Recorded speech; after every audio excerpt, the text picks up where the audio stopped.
میں نے ایک دفعہ مسئلہ بتایا رمضان میں، کئی دفعہ بتایا ہے، ہر دفعہ ہی جھاڑ پڑتی ہے لوگوں کی طرف سے نا، کمنٹس میں اوٹ پٹانگ باتیں کہ بھائی شریعت میں حکم یہ ہے کہ رمضان کا روزہ صرف مسافر چھوڑ سکتا ہے، حائضہ عورت چھوڑے گی اور بیمار چھوڑ سکتا ہے۔ اس کے علاوہ رمضان کا روزہ چھوڑنے کی کسی کو اجازت نہیں ہے، مزدور کو بھی نہیں ہے۔ لوگوں نے مجھ سے پوچھا یہ مزدور بیچارے، گرمیوں کے روزوں کی بات ہے، ابھی تو تھوڑا سا ٹھنڈ میں آنا شروع ہو گئے ہیں، ابھی جون جولائی کے کراچی کے روزے ایسے خطرناک روزے تھے، اف، ہمیں یاد ہے وہ جو، یاد ہے نا پہلے روزے میں کتنے جنازے اٹھے تھے، ان روزوں کی بات کر رہا ہوں، بہت شدید گرمی تھی، اور اس رمضان میں بالکل غائب ہونے والا تھا، کیونکہ میرے کام بہت تھے اس میں، تراوی میں پڑھا رہا تھا، بیان میں کر رہا تھا، پسینے ہی پسینے، جب تراوی پڑھاتے تھے اتنے بھر بھر کے پسینے نکلتے تھے، تو مجھے اندازہ ہوا ایک مہینے بعد میں مارکیٹ سے آہستہ آہستہ شارٹ ہونے والا ہوں، ایسے خطرناک روزے تھے وہ۔ اب آپ بتاؤ جب میری یہ حالت تھی تراوی پڑھانے پہ، حالانکہ تراوی تو روزے کی حالت میں نہیں ہوتی، تو جو مزدور بیچارہ گڑھا کھودتا ہے، کنویں کھودتا ہے، اس کی کیا حالت ہوتی ہوگی، روزہ رکھ کے کنویں کھود رہا ہے۔ ان مزدوروں کے بارے میں لوگوں نے اس وقت کراچی میں کھدائی کا کام بھی ہو رہا تھا، وہ تو الحمدللہ جب سے پاکستان بنا ہے کھدائی کا کام بھی الحمدللہ ہو رہا ہے، ایسا لگتا ہے سونے کی کانیں دریافت ہو رہی ہیں، الحمدللہ۔ ملا کچھ نہیں ابھی تک، پانی تلاش کر رہا ہے کوئی، لوگ گھروں کے باہر کھدائی کر رہے ہیں، یار پانی تو آ نہیں رہا گھر میں نے بھی اپنے گھر کے باہر کھدائی کر، پانی نہیں آ رہا ہے، میں نے کہا دیکھو پتہ نہیں کوئی لائن ہے بھی کہ نہیں ہے، ہم ایسے ہی نلکا کھول کے بیٹھے ہوئے ہوتے ہیں، ایسا تو نہیں آکسیجن کی لائنیں ہوں اور ہم ان میں پانی تلاش کر رہے ہوں۔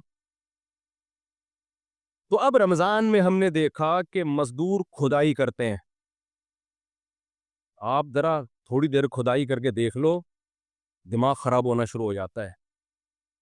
لوگوں نے مسئلہ پوچھا ان مزدوروں کے لیے روزہ چھوڑنا جائز ہے، میں نے بتا دیا بھائی جائز نہیں ہے، پوری امت کا اجماع ہے، یہ جائز نہیں ہے، روزہ نہیں چھوڑ سکتے۔ نیچے کمنٹس آئے، ابے یہ مولوی اگر مزدور ہوتا نا پھر گنجائشیں نکالتا اپنے لیے، یہ تو بیٹھے ہوئے اے سی روم میں، ایئر کنڈیشن روم میں مسئلے ریکارڈ کروا رہے گدوں پہ بیٹھ کے، گدوں پہ بیٹھ کے۔ میں نے بیان میں جواب دیا، میں نے کہا میں گدوں پہ بیٹھ کے مسئلہ ریکارڈ کرواؤں یا گدے پہ لیٹ کے ریکارڈ کرواؤں؟ اگر میں غلط ریکارڈ کروا رہا ہوں نا تو مجھے پکڑو، اگر صحیح ریکارڈ کروا رہا ہوں تو میں ہاتھ کدال ہاتھ میں لے کے ریکارڈ کرواؤں یا ایئر کنڈیشن کے گدے میں بیٹھ کے ریکارڈ کرواؤں، اس سے کوئی فرق نہیں پڑتا۔ مفتی کا کام ہے اللہ کا قانون لوگوں تک پہنچا دینا۔ ہاں روزے کی بات چل رہی تھی، روزے کی بات چل رہی تھی، تو میں بتا رہا تھا کہ میں نے بتایا بھائی مزدور کو بھی روزہ رکھنا پڑے گا۔ اب سوال پھر بھائی ہم تو شریعت کے پابند ہیں، ہم نہیں کہہ سکتے کہ مزدور روزہ، کیونکہ دنیا میں فارغ تو کوئی بھی نہیں ہے نا، کوئی جاب کرے گا ٹینشن والی، کوئی ہلکی جاب، تو وہ معیار کیا ہے کہ آپ کہیں کہ اس طرح کے مزدور کو تو چھوٹ ہے، اس طرح کے مزدور کو چھوٹ نہیں ہے، وہ لکیر کیا ہے؟ وہ تو ہے ہی نہیں نا، تو اس لیے سب کو روزہ رکھنا ہے۔ ہاں یہاں ایک گنجائش ہے شریعت میں، جو شریعت ہی سے ثابت ہے کہ مزدور رکھے گا روزہ، اگر خدا نخواستہ محنت مزدوری کی وجہ سے حالت غیر ہو جائے اس کو ڈر ہو کہ میں نے روزہ نہیں توڑا تو میں بے ہوش ہو سکتا ہوں، شوگر لیول ڈاؤن ہو کے میں بیمار ہو سکتا ہوں، بیماری کا خوف یا موت کا خوف جب ہوگا تو اس کے لیے روزہ توڑنا جائز ہوگا، کیونکہ شریعت نے بیماری میں اور موت کے ڈر سے روزہ توڑنے کی، جہاں چھوڑنے کی اجازت ہے تو توڑنے کی بھی ہے۔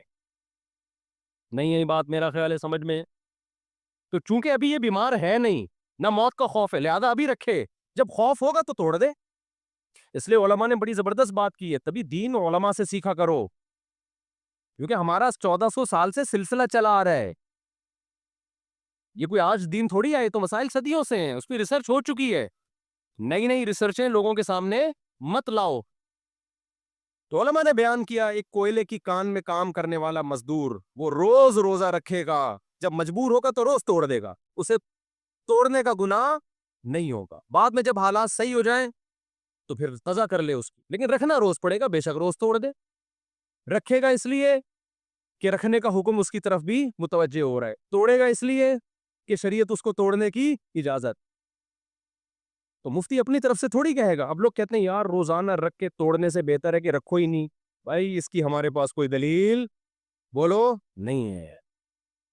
جب اللہ کہے گا رکھو تو رکھنا ہے, جب اللہ کہے گا توڑو تو کیا ہے, بلکہ توڑنا واجب ہوگا اس کے اوپر اگر جان جانے کا خطرہ ہے, اور پھر توڑ دینا بھی چاہیے. لوگ فنٹر بنتے ہیں, شوگر کے پیشنٹ بہت سے انا للہ ہو چکا ہے ان کا. میں نے دیکھا ہے شوگر کے پیشنٹ کو ٹاؤن ہو رہا ہے, لوگ کہہ رہے ہیں چینی کھا لے, کہہ رہے نہیں ایکچولی رمضان میں آج تک میں نے کبھی روزہ چھوڑا نہیں ہے, تو ریکارڈ بنا لیا اور دنیا سے چلے گئے. تو یہ کوئی ثواب کا کام نہیں کیا. ہمارے محلے میں جب یہ ہیٹ اسٹروک کا مسئلہ آیا تھا, ایک صاحب نے فنٹر بننے کی کوشش کی, ان کے حالات بیچارے بیمار تھے. میں نے کہا بھائی چھوڑ دو, تم تو بیمار ہو, بیمار کے لیے تو چھوڑنا بھی جائز ہے, تم تو ویسے ہی بیمار ہو. نہیں جی, 11-12 بجے حالت خراب ہوئی, زمین پہ دھڑام سے گر گئے. میں نے کہا پانی, کہہ رہے نہیں پانی نہیں. میں نے کہا زبردستی پائپ لگا دو اس کے منہ سے, توڑوایا, زبردستی زندہ بچے ہیں. تو یہ فنڈر گیری اللہ کو پسند بولو نہیں ہے. ریکارڈ نہیں بناؤ بھائی, اللہ کو راضی کرنا ہے. جب اللہ کہہ رہے چھوڑ دو تو چھوڑ دو, اللہ کہہ رہے رکھ لو تو کیا کرو گے, رکھ لو, ختم ہو گئی بات. اس میں کون سی ٹینشن کی بات ہے. ہم تو ریکارڈ بنانے کے چکر میں ہیں. ایک صاحب نے ریکارڈ بنانا تھا 40 دن تکبیر اولیٰ سے نماز پڑھوں گا. بڑی اچھی بات ہے, پڑھنی چاہیے. پڑھ رہے تھے کنٹینیو. ایک دن امام صاحب نے کہا بھائی کل جو میں نے اثر پڑھائی ہے مجھے بعد میں یاد آیا میرا تو وضو تھا ہی نہیں, سب لوگ اپنی اپنی نماز لوٹا لیں. اس نے کہا میری تکبیر اولیٰ چھوڑ دی. اتنا برس رہے ہیں, 2 دن تک امام کو ڈانٹتے رہے ہیں. مجھے پتا چلا, میں نے کہا اس کو اللہ کی رضا کا شوق نہیں ہے, کیونکہ جب بیچارے نے غلطی ہو گئی نا, اس کی دینداری ہے کہ اس نے بتا دیا. وہ نہ بتاتا تو کوئی کسی کے باپ کو بھی پتا چل سکتا. یار تھوڑی لالو کھیتی زبان بھی ہماری, کیا کریں ہم, کراچی میں ہی پیدا ہوا ہے نا. لوگ کہتے ہیں ممبر پہ بیٹھ کے کیا باپ باپ کی باتیں کر رہے ہو, کیا کریں ہم. تو نہیں, باپ کے علاوہ کیا بولو, آپ مجھے بتاؤ نا. تو یعنی کسی کے والد محترم کو پتہ چلتا اگر امام صاحب بغیر وضو کے پڑھاتے اور نہ بتاتے ہیں؟ نہیں پتہ چلتا. ان کے تقوی انہوں نے بتا دیا. تو بھائی آپ کو جماعت کا ثواب مل گیا, تکبیر اولیٰ کا ثواب مل گیا, اللہ کے ریکارڈ میں آپ تکبیر اولیٰ والے کہلاؤ گے. تو یہ خام خواہ کی جو ٹیشن بازیاں ہوتی ہیں یہ اللہ کو پسند نہیں ہوتی. تو اللہ مزدور سے کہہ رہے رکھ لے, جب کہہ رہے توڑ لے تو کیا کر, توڑ لے, بس چلاتا رہے. بیٹھ کر اچھا افطاری سے پہلے اجتماعی دعا, افطاری سے قبل سب گھر والوں کا مل کر اجتماعی دعا کرنا کیسا ہے؟ نور محمد, سعودی عرب سے. جائز ہے لیکن اس کو سنت نہ بنا لیا جائے, اتنی پابندی نہ کی جائے کہ لوگ اس کو کل لازم سمجھنا شروع کر دیں. بہتر ہے کہ کبھی اجتماعی مانگ لے, زیادہ تر انفرادی مانگے, کبھی کبھار اجتماعی بھی مانگ لیا کریں. عام معمول اس کا نہ بنائے, ورنہ یہ چیز کل چل کے بدعت بن جائے گی.